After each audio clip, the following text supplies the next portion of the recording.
और एक रात जब वो गहरी नींद में सो रही थी तो फोन उसके पास जाता है। वो गुस्सा कर रहा था कि अभी तक ओफेलिया ने अगले वाले टास्क को पूरा नहीं किया। वो बताती है कि मैं अपनी मॉम की तबीयत की वजह से बहुत ज्यादा परेशान हूँ। तब फोन भी उसे बताता है कि वो बात तो ठीक है, लेकिन हम भी ज्यादा इंतजार नहीं कर सकते हैं क्योंकि पूरे चांद की रात आने वाली है और उसी रात को वो दरवाजा खुल पाएगा।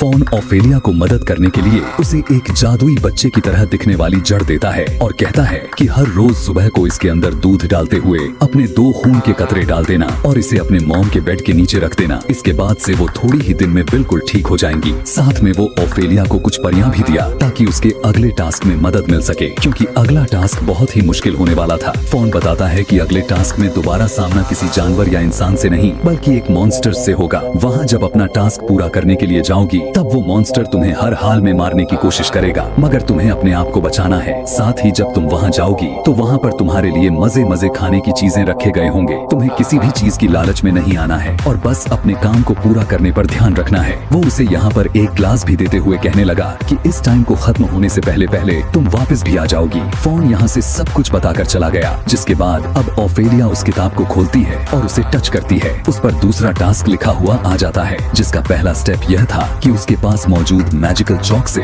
उसे अपने घर की किसी भी दीवार पर दरवाजा बनाना था। जैसे ही वो दरवाजा बनाती है तो वहाँ पर एक पोर्टल खुल गया जो कि किसी दूसरे दुनिया का था, या कहे कि उसी मॉन्स्टर वाली दुनिया का पोर्टल था। ओफेलिया जब उस दुनिया के अंदर जाती है तो देखती है कि एक बहुत बड़े डाइनिंग टेबल के पीछे एक मॉन्स्टर बैठा हुआ है, जिसका मुंह एक खाल से कवर हो चुका था। नाक की जगह 2 सुराख हैं। उसके मुंह की जगह भी एक कट लगा हुआ है, जबकि उसकी आंखें दिखाई नहीं दे रही थी, बल्कि उसकी आंखें नीचे प्लेट पर पड़ी हुई हैं। मॉन्स्टर इस टाइम सोने में बिजी था। ओफेलिया उसकी आंखें उठाकर देखने लग गई। यह सब बहुत ही ज्यादा क्रिपी हो चुका था। ओफेलिया इस सारी चीजों को चेक ही कर रही थी कि तभी यहाँ पर मौजूद परियों ने उसे कहा कि तुम्हें यह सब नहीं देखना, तुम्हें अपने टास्क को पूरा करना है। वो उसे यहाँ पर बने हुए 3 छोटे छोटे दरवाजों की तरफ लेकर जाती हैं और बताने लग गई कि इनमें से एक दरवाजे में अपनी उस मेंढक वाले चाबी लगाओ। ओफेलिया जैसे ही अपने उस चाबी से उस छोटे से दरवाजे को खोलती है तो अंदर से उसे एक डेकर मिलता है, एक खंजर मिलता है जो कि सोने का था। इन चीजों को लेकर वो यहाँ से जाने ही वाली थी कि तभी उसे टेबल पर पड़ी चीजों को देखकर उसके अंदर लालच पैदा हो जाती है। वो फोन की वार्निंग को भूल चुकी थी और उसने वहाँ से चीजें उठाकर खाना शुरू कर दिया। यह सारी चीजें उस मॉन्स्टर की थी। मॉन्स्टर की चीजों को हाथ लगाते ही वो मॉन्स्टर जाग जाता है और अपने आंखों को अपने हाथों में लगाकर उन हाथों को अपनी आंखों की जगह पर रख लेता है, जिसकी मदद से